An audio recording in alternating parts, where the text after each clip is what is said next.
Isa sa mga participating team sa PVL may ibinunyag tungkol sa magiging sistema ng paparating na All-Filipino Conference. First time umano mangyayari sa buong history ng Pro Volleyball League. At mga fans, napakinggan na din sa wakas? Pero before we begin, please don't forget to subscribe, like, and comment on this video. I-click din ang notification bell para lagi kang updated sa Creamline happenings.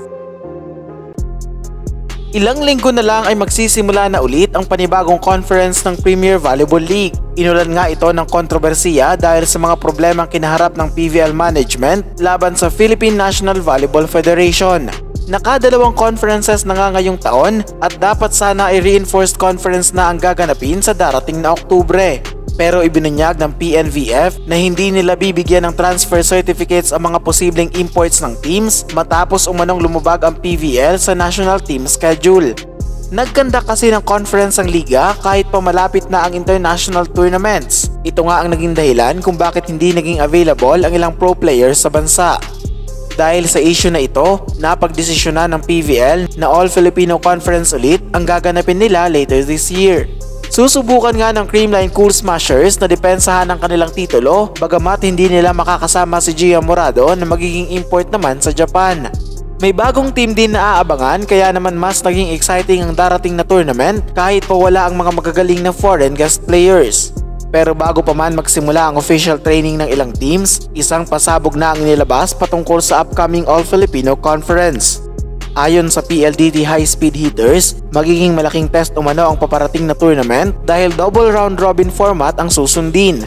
Yes mga Kavali News, double round robin format nga daw ang PVL All-Filipino kaya ibig sabihin ay 2 beses magkakaharap-harap ang lahat ng teams. Mas mahaba at mas maraming bardagulan din ang makikita ng mga fans dahil sa anunsyong ito. Magsisimula umano sa October 16 ang conference at magtatapos naman bago ang Pasko. 2 buwan nga ang itatagal nito kaya kailangan ng mas mahaba at mas matinding preparasyon ng participating teams. Ayon sa coach ng PLDT, dapat ma-ready ang players physically at mentally dahil talagang magiging mahaba ang susunod na conference. Kung totoo man ito na ang first time in PVL professional history na magkakaroon ng double round robin format katulad ng sa UAAP. Excited naman ang mga fans dahil sa balitang ito. Ayon sa isang CCS supporter, mas matagal umanong mapapanood ang kanyang paboritong koponan at ang mga dekalibreng players nito. Doble sipag din umano ang kailangan ng mga players at dobleng saya din ang bibigay ng mas mahabang tournament. Abangan ang mas marami pang pasabog patungkol sa nalalapit na PVL All-Filipino Conference. And that's it mga Kavali News. Please continue supporting this channel para sa mga up-to-date na kaganapan sa Creamline World.